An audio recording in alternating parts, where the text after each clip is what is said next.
Okay, सो markets all time high पे है। बहुत डर लग रहा है, बहुत ज़्यादा एक्साइटमेंट भी है, नया पैसा भी कमा रहे हैं, पुराना पैसा भी हमारे लिए कमाया जा रहा है, मगर अब फियर भी है और ग्रीड भी है। मतलब ये बहुत ही फनी मार्केट हो चुका है। 2024 की हम बात कर रहे हैं, as we record this video on 31 July 2024। Markets are at the all time high. The fear, I won't say all time high है बट फियर है, बट ग्रीड भी है। ऐसा लग रहा है कि एक टग ऑफ वॉर कर दिया है फियर और ग्रीड के बीच में, कि कभी फियर जीत रहा है तो कभी ग्रीड जीत रहा है। विच मीन्स कि मार्केट जैसे ही नीचे गिरता है फियर की वजह से, ग्रीड उसको वापस उठा लेता है, क्योंकि ग्रीड क्या है इसकी, अरे सस्ते में मिल रहा है। सस्ते में क्या है, जस्ट आधा परसेंट, 1%, 2%, 3% भी लोगों को सस्ता, मतलब after just imagine small caps, mid caps, large cap stocks, पूरा ब्रॉड बेस्ड मार्केट। अगर हम यहाँ पे ये ब्रॉड बेस्ड मार्केट की बात करें, पिछले एक साल में 37% बढ़ चुका है। जैसे ही मार्केट थोड़ा सा डिप करता नहीं है, थोड़ा सा मतलब आधा, 1, 2, 3% डिप करता नहीं है, लोगों का लालच इतना बुरा है कि उनको लगता है मार्केट सस्ता है और एकदम से खरीद लेते हैं। और जैसे ही थोड़ा सा, अभी तो खैर ऐसा नहीं है, बट थोड़ा सा बढ़ता है तो लोगों को फियर लगता है, प्रॉफिट बुक कर लेते हैं और फिर वापस से एंटर कर लेते हैं। So this is the state which is happening in the current market condition, which is in July 2024. And I have been in this industry from the last 15 years, मतलब मैं 15 साल से एक्टिवली इस इंडस्ट्री में काम कर रहा हूँ प्रोफेशनल लेवल पे। We have never seen such a cycle in our professional career कि जहाँ पे फियर भी है और ग्रीड भी है, एक साथ है दोनों। एक तो होता है फियर होता है तो मार्केट बिल्कुल खत्म हो जाता है, और ग्रीड होता है तो मार्केट ऊपर ऊपर ऊपर ऊपर चला जाता है। मतलब people are very neutral about it in terms of, and very, I would say, rational about it. However देखा जाए कि अभी जो न्यू एज इन्वेस्टर्स हैं, जो रिटेल इन्वेस्टर्स, जो पिछले 2, 3, 4 सालों में पोस्ट करोना आए हैं, they have predominantly started investing in something called as small cap, something called as mid cap, and something called as thematic or sectoral indices, funds और direct stocks. And उसी के वजह से आपको ये वाली रैली, ब्रॉड बेस्ड रैली दिखाई दे रही है। 5 सालों में मतलब ऑलमोस्ट 162%, एक साल में 37%। वेर एज निफ्टी की कहानी आप देखोगे तो 26%, नॉट बैड एक साल में, और 5 साल में 126%, अगेन नॉट बैड। अगर अब मान लीजिए हम, हमारे पास जितने भी प्रॉफिट्स हैं हमने उसको बुक कर लिया, we booked are profits and we don't need money, where are we suppose to be putting that money. And today मान लो we miss the rally, we missed all those things which ever, 1 साल, 3 साल, 5 साल जो भी चल रहा है मार्केट में, हमने वो मिस कर दिया, या हमारे पास उस वक्त पैसे ही नहीं थे, या हम डर के मारे एफडी में थे, या what ever be the reason, और आज की तारीख में मेरे को नया पैसा डालना है, तो where I should be putting. So presenting to you large cap fund from Bajaj Finserv, which starts from 29th of July, ends on 12th of August. As the NFO it has come up, we record this video on 31st of July. So ये अगस्त 12 तक खुला हुआ है।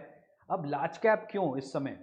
So this is for the category of investors who are wanting that little return. अब मैं little क्यों कह रहा हूँ, बिकॉज हम लोग इतने लालची हो गए हैं, as I told you is, कि सबको 25, 30, 40, 50% रिटर्न चाहिए। आई कम अक्रॉस इन्वेस्टर्स, यहाँ पे आपको मैं दिखाता हूँ, अभी दिखाता क्या हूँ बताता हूँ, वैसे ही इन जनरल कि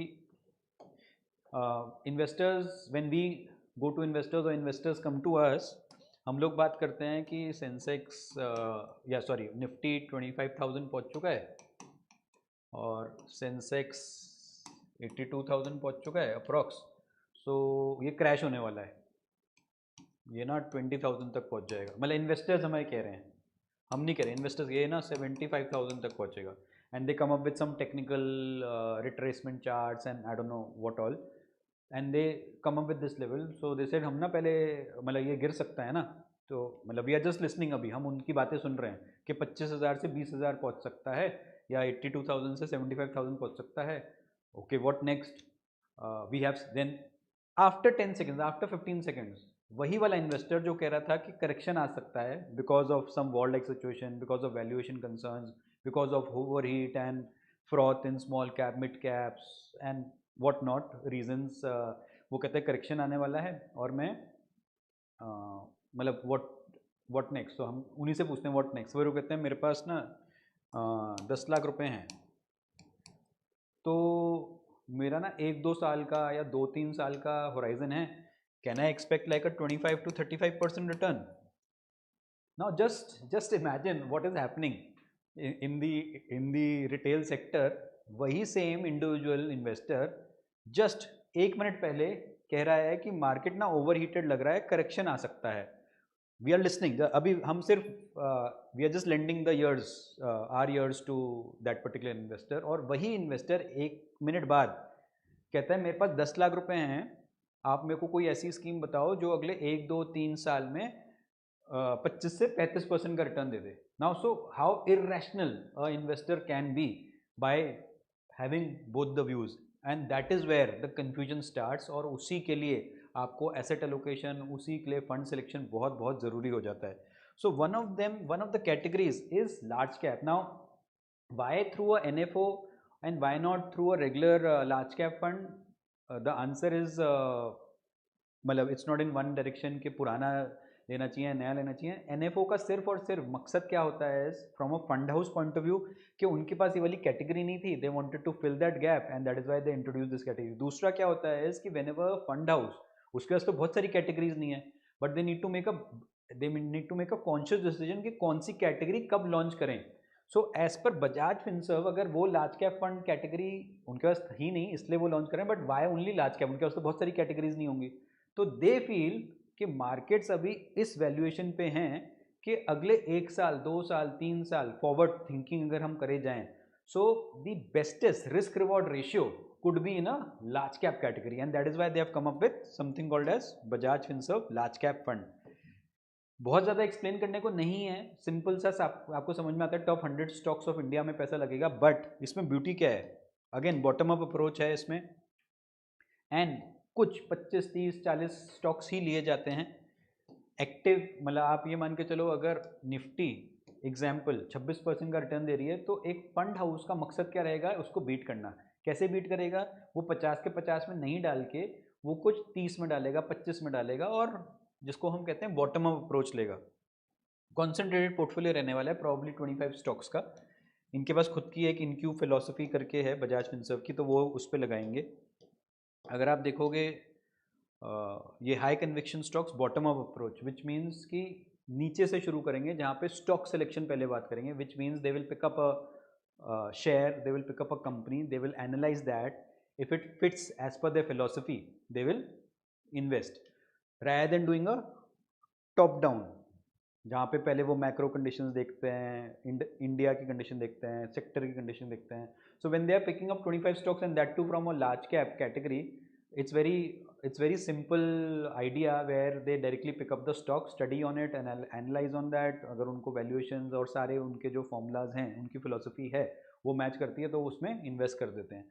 सो ये बहुत क्लियर है, एंड आपको एज ए इन्वेस्टर ये समझ में आना चाहिए कि ब्रॉड बेस्ड रैली चल रही है। 1 साल में 37% का रिटर्न है, 5 साल में 162% का रिटर्न है टॉप 500 स्टॉक्स का। सो क्लियर अल्फा क्रिएशन है as compare to large caps. 26% और 126% का रिटर्न दिया है 5 सालों में निफ्टी ने, लार्ज कैप कैटेगरी ने। नाउ अब इसका दूसरा वर्जन आप समझो, जो चीज़ नहीं बढ़ी है अब तक as compare to the top 500, कौन सी चीज नेक्स्ट रैली दे सकती है with stability? So the answer can be large cap. As far as कितना इन्वेस्ट करना चाहिए, that purely depends on your risk profile, that depends on the time horizon you have, आपके पास टाइम कितना है, आपको वो पैसा जो लगाना है उसका पर्पस क्या है। बहुत सी बार सिर्फ हमारा पर्पस होता है वेल्थ क्रिएशन, किसी का पर्पस होता है इसकी वेल्थ प्रिजर्वेशन, किसी का पर्पस होता है चिल्ड्रंस मैरिज, किसी का पर्पस होता है रिटायरमेंट सॉल्यूशंस, किसी का पर्पस होता है SWP। सो SWP क्या होता है, systematic withdrawal plan. So such plans can be a good source of SWP। SWP simply means, example आपने 10 लाख रुपए एक लार्ज कैप फंड में डाले, आप एग्जाम्पल अभी 55 साल के हो, आपको 60 साल तक रुकने में कोई दिक्कत नहीं है, और 15-16% से भी अगर लार्ज कैप बढ़ता है जो कि पोटेंशियल रख सकता है एक एक्टिव फंड में।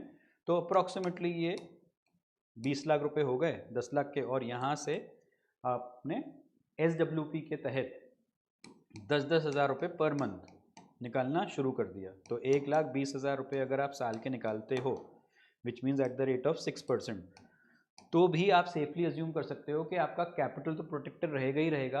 आपको 10,000 पर मंथ की मंथली इनकम भी शुरू हो जाएगी एक पैसिव इनकम के तौर पे, और प्लस ये जो 20 लाख रुपए है ये भी धीरे धीरे धीरे धीरे ग्रो करता रहेगा। So that is the beauty of SWP, and large cap category can be a good source for SWP as well. Balance categories भी रहती हैं, but this is one of the categories जो आप SWP में भी अगले 5 साल 6 साल 10 साल तक इन्वेस्टेड रह के आप विड्रॉल कर सकते हो, और चाहो तो 1 साल 3 साल बाद भी कर सकते हो या तुरंत भी कर सकते हो। So this was little bit on Bajaj Finserv Large Cap Fund. The NFO closes on 12th of August. The idea is to diversify between your short-term needs, mid-term needs and long-term needs. यदि आपको एक 1-to-1 call हमारे साथ book करना है तो दिए गए हुए लिंक पे इन द डिस्क्रिप्शन बॉक्स आप हमारे साथ कैलेंडली लिंक दे रखी हैं, उस पर आप बुक कर सकते हो अपने 30 मिनट्स का strategy call free of cost. आप हमारे को दिए गए नंबर्स पे कॉन्टैक्ट कर सकते हो, हमने व्हाट्सएप लिंक्स भी दे रखी हैं, and we will be happy to help on a 1-to-1 basis. The idea is कि आप जब बात करोगे समझोगे तो आपको समझ में आता है कि पुराना फंड लें, NFO लें, NFO क्यों लें। बहुत से लोग उसी चीज़ में रहते हैं कि एक्सपेंस रेशियो ज़्यादा है, direct fund, regular fund. Please my request is please do not fall under that 0.5% महंगा या 1% महंगा। While it makes a difference, but at the same time यदि आपका एसेट एलोकेशन अच्छा है, यदि आपके फंड सिलेक्शन अच्छा है, तो वो 0.5% 1% का अल्फा बहुत ईजिली उससे उससे बल्कि उससे कहीं ज़्यादा क्रिएट किया जा सकता है by the right advice, by the right structure, by the right allocation. So please concentrate on that rather than coming in talks and coming in influence of influencers of going direct, because that's a, as per us, that's a trap जहाँ पे आप direct funds में invest करते हो बिना knowledge के। See if you are knowledgeable, आपने सब कुछ स्टडी कर रखा है, you know your maths, you know your asset allocation, then you don't need us for sure. People come to us with, मतलब कहते हैं ना पूरा ज्ञान, तो हम लोग कहते हैं कि आप जब हमसे ज्ञानी हो तो आपको हमारी ज़रूरत ही नहीं है। It is as simple as that. बगर अगर आपके पास टाइम की कमी है, अगर आपके पास नॉलेज की कमी है, अगर आपका इन सब में इंटरेस्ट ही नहीं है, बट इंटरेस्ट मतलब इन सब चीज़ों को पढ़ना, फैक्ट शीट्स पढ़ना, so on and so forth, then this kit, हम उसको बेसिकली बोलते हैं kit. Then let me tell you कि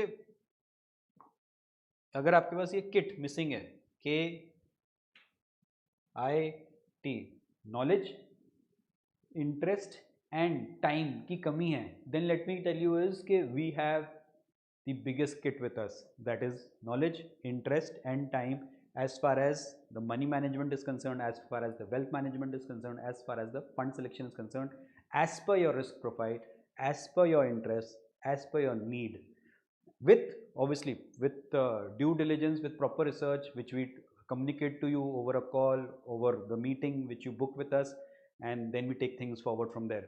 So यदि आपको ये सारी बातें थोड़ी बहुत अच्छी लगी हो तो please please please do hit the subscribe button now.